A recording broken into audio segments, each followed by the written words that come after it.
გამარჯობა, თქვენ უყურებთ Eyeline-ის პოდკასტს. მე თემო ჭოლაძე ვარ. დღევანდელი ეპიზოდის თემა ბავშვთა მხედველობის პრობლემები. ჩვენი სტუმარია Eyeline-ის ოფთალმოქირურგი ლანა დათუაშვილი. გამარჯობა ლანა. მადლობა რომ ჩვენთან ხართ. დიდი მადლობა დაპატეჟებისთვის, მიხარია რომ დღეს აქ ვარ. პირველ რიგში გილოცავთ, რომ ჩვენს გუნდს შემოვერთდით ობიექტურად Eyeline-ი ტექნიკური ბაზით და სამედიცინო პერსონალის კვალიფიკაციით რეგიონის ლიდერია. რას ნიშნავს თქვენთვის Eyeline-ში მუშაობა და რა ახალი პროექტებით ხართ მოსული Eyeline-ში? მეც ასევე მოხარული ვარ რომ შემოვუერთდით თქვენს გუნდს. ჩემთვისაც ასევე ერთ-ერთი მოტივატორი იყო ის ფაქტი, რომ Eyeline ერთ-ერთი ლიდერია რეგიონში თავისი აღჭურვილობით და ტექნიკური ბაზით. ამიტომაც ეს თქვა გადაწყვეტილების მიღებაში ერთ-ერთი მნიშვნელოვანი ფაქტორი იყო ჩემთვის. რაც შეეხება პროექტებს, ჩემი ესე ვთქვათ მიზანია არსებული უნარების გამოყენება და ახალი უნარჩვევების შეძენა, მათ შორის ქირურგიულიც და ნახოთ როგორ განვითარდებით ერთად მეც და Eyeline-იც. წარმატებები აუცილებლად განვითარდებით. პაციენტებს, ამ შემთხვევაში ჩვენს მაყურებლებს ძალიან აინტერესებთ თქვენი გავლილი გზა. მოდით, მოკლედ მოგვიყევით თქვენ შესახებ. რატომ ოფთალმოლოგია და როგორ მიხვედით აქამდე? დაახლოებით 10 წელი და მეტია უკვე ოფთალმოლოგიაში ვარ და ჩემთვის პრინციპში მედიცინაში ვფიქრობ, რომ ის სფეროა ოფთალმოლოგია, სადაც თერაპია და ქირურგია ერთმანეთს ერწყმის. შესაბამისად, ეს არის სფერო, სადაც შეგიძლია თან თერაპიით იყო დაკავებული და ასევე აკეთო ქირურგია. შესაბამისად, ეს იყო ერთ-ერთი ფაქტორი, რამაც გადამაწყვეტინა ოფთალმოლოგია, როდესაც კი ვსწავლობდი უნივერსიტეტში და შემდეგ უკვე რეზიდენტურა გავიარე ხარკოვში, უკრაინაში და იქედან დავბრუნდი ქუთაისში და მას შემდეგ თითქმის 10 წელია და მეტი უკვე მუშაობ და მოღვაწეობ აქ. თქვენ ესე ვთქვათ ორ ფრონტზე ხართ, ყავთ როგორც დიდი რაოდენობა ზრდასრული პაციენტების, ასევე ბავშვთა ასაკის პაციენტები. დღეს ჩვენი სტუმარი ხართ უშუალოდ როგორც ბავშვთა ასაკის პაციენტების ექიმი, ბავშვთა ექიმი, ესე ვთქვათ. მოდით ვისაუბროთ, რა პრობლემებია ძირითადად 1 წლამდე ასაკის ბავშვებში. დავიწყოთ მუცლად ყოფნის პერიოდიდან. მუცლად ყოფნის პერიოდში შესაძლებელია განვითარდეს ბევრი, ესე ვთქვათ, მანკი თვალის, რამაც შემდგომ შესაძლებელია ბავშვს პრობლემა შეუქმნას მხედველობაზე. თუნდაც თანდაყოლილი კატარაქტა და სხვა შორის მე მახსენდება ბავშვი, ჩემი პაციენტი ერთ-ერთი, რომელსაც უშუალოდ მუცლად ყოფნის პერიოდში დაუდგინდა თანდაყოლილი კატარაქტის დიაგნოზი, ანუ სონოგრაფიულად იყო, ესე ვთქვათ, დიაგნოზი დასმული და ეს იყო სწორი დიაგნოზი, იმიტომ რომ დაბადების შემდგომ მშობლები უკვე მზად იყვნენ იმისთვის, რომ როგორ დაეგეგმათ, ესე ვთქვათ, მკურნალობას შემდგომში. ამიტომ ძალიან საყურადღებოა, ესე ვთქვათ, ესეთი თანდაყოლილი პრობლემებისთვის ყურადღების მიქცევა. მით უმეტეს რომ ვიცით თუ რა მნიშვნელოვანია დროული დიაგნოსტირება უშუალოდ კატარაქტის დროს და შემდეგ დროული მკურნალობა. ამიტომაც მშობლებმა ყურადღება უნდა მიაქციონ პირველ რიგში შუქზე რეაქციას, რამდენად რეაგირებს ბავშვი სინათლეზე, ასევე სათამაშოებზე, რამდენად აყოლებს თვალს საგნებს და სათამაშოებს, რომლებიც არ გამოსცემენ ხმას. დიახ, რა თქმა უნდა. ასევე მნიშვნელოვანია ეგრეთ წოდებული ვარდისფერი რეფლექსი, რომელიც ფიქსირდება ყველაზე ხშირად ფოტოს გადაღებისას და ასევე მშობლებმა ამასაც უნდა მიაქციონ ყურადღება. სხვა შორის არა მარტო მშობლებმა, აი პედიატრებმაც ისინიც ყურადღებით უნდა იყვნენ ამ კუთხით, რომ მოდით უშუალოდ პედიატრებს აუხსნათ, რას გულისხმობთ ვარდისფერ რეფლექსში, როგორი ვარდისფერი უნდა იყოს, რომ არ უნდა იყოს თეთრი ფერის და ასე შემდეგ. დიახ, ეს არის ბადურისგან მომავალი ვარდისფერი შუქი, რომელიც საკმაოდ მარტივი სანახავია, ესე ვთქვათ, შუქის სხივზე. შეიძლება ესე ითქვას, ასე რომ მისი დანახვა პედიატრსაც მარტივად შეუძლია და მშობელსაც ასევე. ასევე მნიშვნელოვანია თვალის დგომა, ანუ თვალის არასწორი დგომაც ერთ-ერთი, ასე ვთქვათ, დამწყები სიმპტომია იმისა, რომ მშობელმა ყურადღება მიაქციოს ბავშვის, ესე ვთქვათ, თვალის განვითარებას. იმიტომ რომ თვალის არასწორი დგომა შეიძლება იყოს თუნდაც იგივე თანდაყოლილი გარკვეული პრობლემების გამოვლინება, ერთგვარი თუნდაც რეფრაქციული ან თანდაყოლილი ანომალიები. ანომალიებზე ასევე მინდა ყურადღება მივაქციო გლაუკომასაც, თანდაყოლილ გლაუკომას, რომელიც საკმაოდ ერთგვარად გახშირდა ბოლო დროს დამეთანხმები ალბათ. მას აქვს თავისი გარკვეული სიმპტომატიკა და თვალის ზომაზე რომ ვისაუბრეთ, ზოგადად გლაუკომას ახასიათებს თვალის ზომის ასე ვთქვათ, გაზრდა, რასაც ასევე მნიშვნელოვანია, რომ მშობლებმა ყურადღება მიაქციონ. შუქზე გადამეტებული რეაქცია. დიახ, მოჭარბებული ცრემლდენა, ასევე ძალიან საყურადღებოა და ანუ ეს ერთ-ერთი პირველი ნიშნებია, რის გამოც მშობლებმა სასურველია, რომ ბავშვი მოიყვანონ. ზოგადად ვფიქრობ, რომ 0 ასაკი ან დაბადებიდან პირველ 6 თვეში სასურველია პირველი სკრინინგი მოხდეს ბავშვის, იმიტომ რომ დროულად მოხდეს თუნდაც თანდაყოლი ნებისმიერი ანომალიის დადგენა. და ასევე არის გარკვეული, ასე ვთქვათ, მდგომარეობები, თუნდაც დღინაკლთა შემთხვევები, როდესაც ჩვენ მაგალითად სამშობიაროებშივე ვსინჯავთ ბავშვებს. დღინაკლებზე ცოტა უფრო ფართედ ვისაუბრებთ, მანამდე რომ არ გამოგრჩეს, კიდევ ერთი აქტუალური პრობლემა, ცრემლდენა, ჭარბი ცრემლდენა, როდესაც პრობლემა გვაქვს საცრემლე გზებთან. ორი სიტყვით შევეხოთ. დიახ, სხვათა საკმაოდ ხშირია ეს მდგომარეობაც დაბადებიდან მალევე.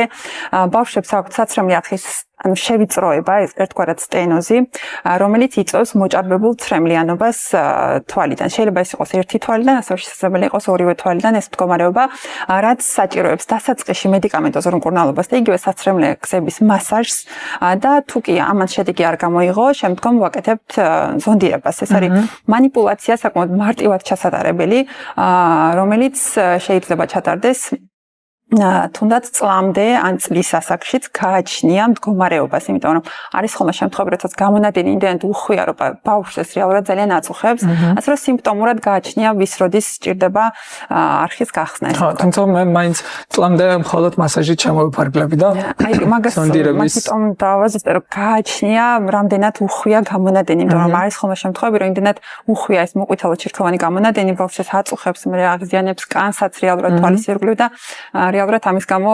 არ ღირს თუნდაც დალოდება. და საკმაოდ ხშირია ცრემლიანობა სხვა შორის.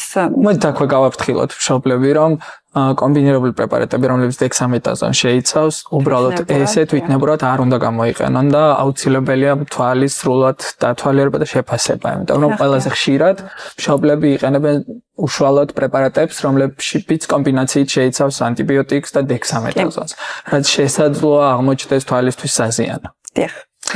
მოდით ახლა გადავიდეთ უშუალოდ იმ თემაზე, რომელიც ყველას გვაინტერესებს, იმიტომ რომ ჩვენ გვაქვს გარკვეული ექსკლუზივი თანდაყოლილ დღენაკლთა რეტინოპათიაზე ვსაუბრობ. პირველი ინექცია ქუთაისში სწორედ თქვენ გააკეთეთ.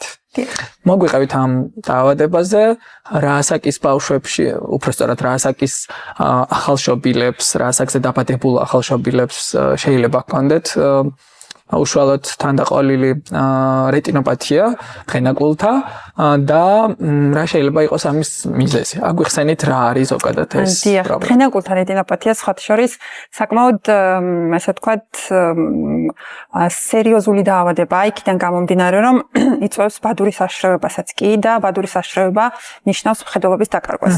ამიტომაც არის საყურადღებო და მნიშვნელოვანია ასევე დღენაკლთა რეტინოპათიის დროს დროული დიაგნოსტირება. ეს არის აბსოლუტურად უმნიშვნელოვანესი ამ შემთხვევაში.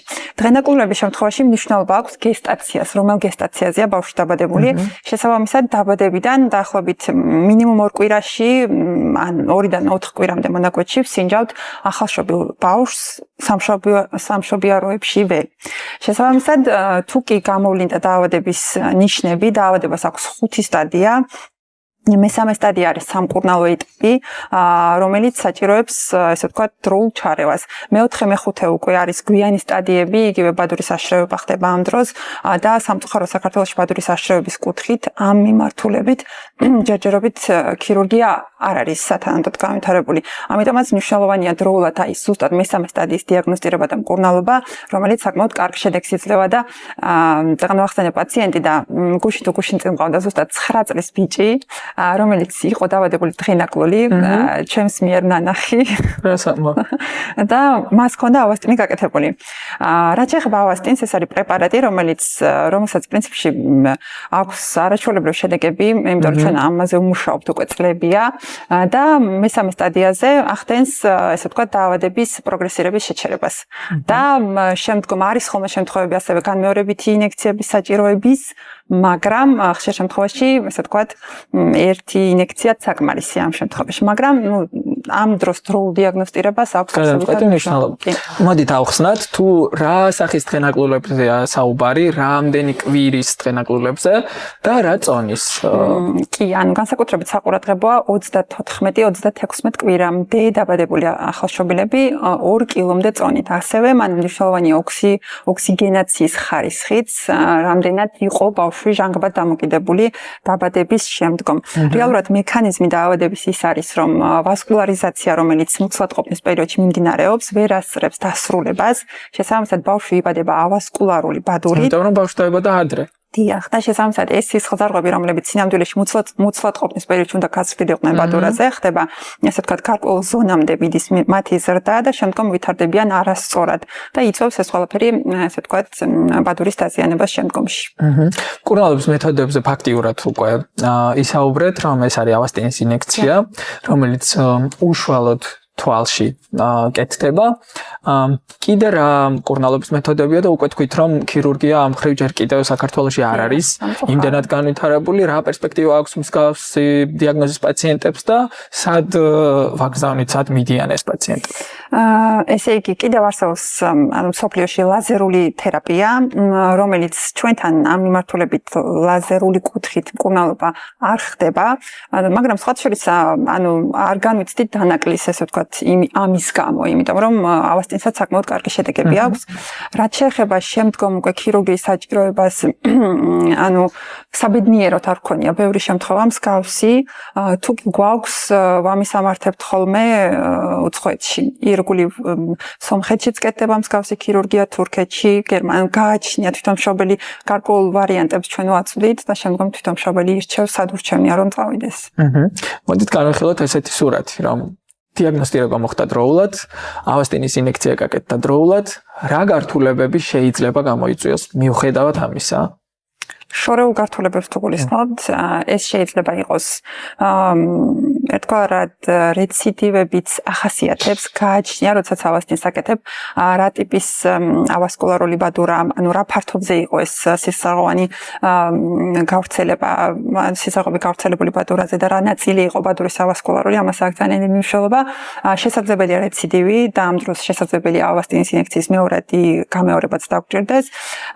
ასევე შორეული რეციდივებიც ახასიათებს, შეიძლება რეციდივი იყოს მოკლე პერიოდში, განვითარებული შესაძლებელია ეს იყოს შორეული ან რამდენიმე თუნდაც თვის ან წლის შემდგომი, ასევე იმიტომ რომ რეალურად მაგ დროს ფერხდება ცოტა სისხლძარღვების განვითარების სისწრაფე, შეიძლება ასე ვთქვათ, ასევე რეფრაქციულიც შესაძლებელია შორეულ პერსპექტივაში გარკვეული რეფრაქციული ანომალიებიც იყოს. ვერ განსაზღვრავ რეალურად შესაძლებელია ასეთ ბავშვებს გენეტიკურადაც ჰქონდეთ, ან თუნდაც დღენაკლულობის გამოცისიდაც ჰქონდეთ რეფრაქციული პრობლემა, ამიტომ რეალურად ამას მაინც და მაინც მკურნალობას ვერ დავუკავშირებთ, მაგრამ ყოველ შემთხვევაში არის ხოლმე შემთხვევები, რომ დღენაკლულებს ხშირად აქვს რეფრაქციული პრობლემები. და ითვლება ეს ამის შედეგად. მეტნაკლებად შეიძლება ვივარაუდოთ, მაგრამ გადაჭრით რთულია ამის თქმა. თუ არსებობს სტატისტიკური ბაზა და რა რაოდენობის პაციენტზე გვაქვს საუბარი?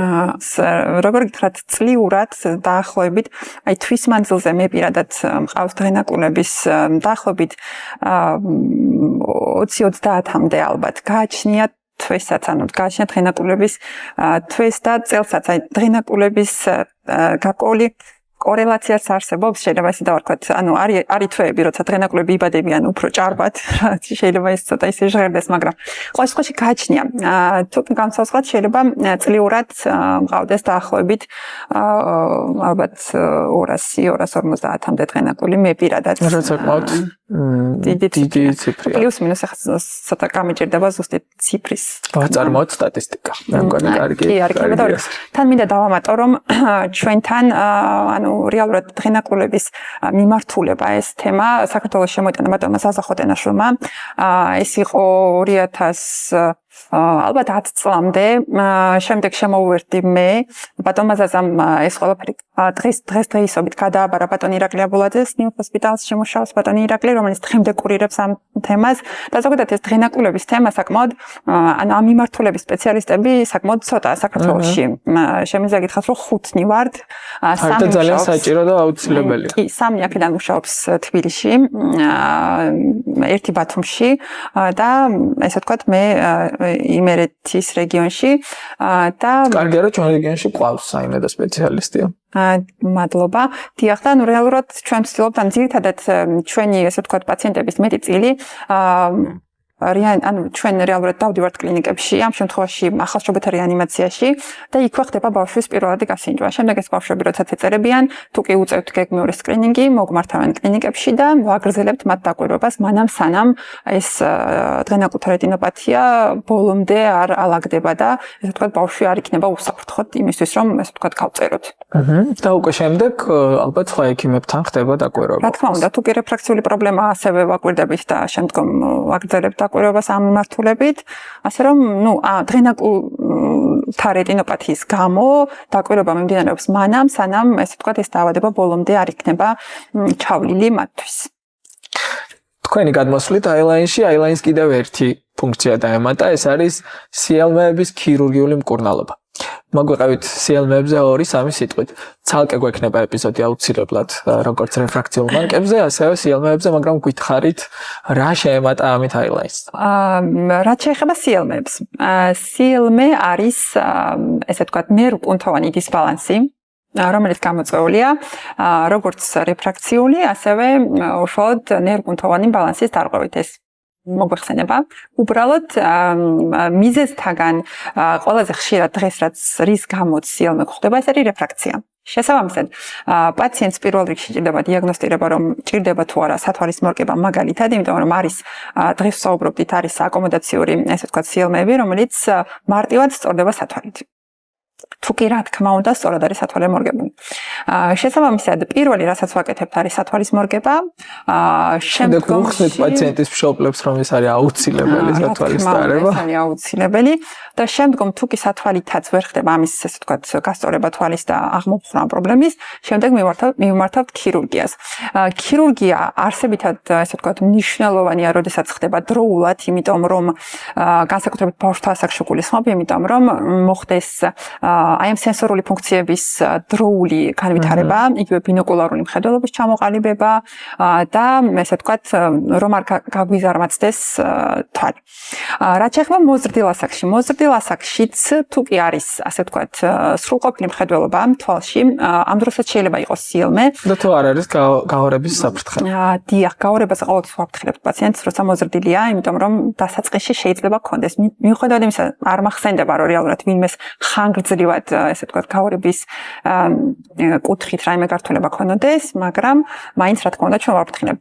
მოზრდილ ასაკში, ესე ვთქვათ, სიელმეს ასევე თუ კი ორივე თვალში მხედველობა კარგია, ანუ მაღალია, აქვს როგორც ესე ვთქვათ, მხედველობის გაუმჯობესების ერთგვარად ესე ვთქვათ, ფუნქცია, იმიტომ რომ რეალურად ამ დროს ბინოკულარული ხედვა უკვე რა თქმა უნდა ჩამოყალიბებულია და ამას ვეღარ შევცვლით. გამომუშავება უკვე შეუძლებელია. მაგრამ დიახ, მაგრამ ყოველ შემთხვევაში უმჯობესდება ესე ვთქვათ, თანაბარი აღქმა ხდება გამოსახულების ერთგვარად. პაციენტისთვისაც უფრო комფორტულია, როდესაც თვალი სწორად დგას, თვალების სიმეტრია უმჯობესდება და რეალურად პაციენტისთვის თვითშეფასებაც მაღლდება. ბევრი მოგმართავს ხოთ შორის, ანუ იმის გამო, რომ უნდა უბრალოდ კოსმეტიკურად გაუმჯობესდეს მდგომარეობა. ასე რომ ერთ-ერთი მოზრდილ ასაკში სიელმეებს აქვს პირველი, ასე ვთქვათ, კოსმეტიკური ესე ვთქვათ, აღმოფხრის მიზეზი, რის გამოც პაციენტები მოგმართავენ და რა თქმა უნდა, მხედველობის ხარისხიც ერთგვარად უმჯობესდება, თუ კი ოპერაციამდე მხედველობის ხარისხი კარგი იყო, რა თქმა უნდა. დიდი მადლობა საინტერესო საუბრისთვის. ჩვენი დღევანდელი პოდკასტის თემა იყო ბავშვთა მხედველობის პრობლემები. ჩვენი სტუმარი იყო აილაინის ოფთალმოქირურგი ლანა დათუაშვილი. შევხვდებით ჩვენი პოდკასტის სხვა ეპიზოდებში. ნახვამდის.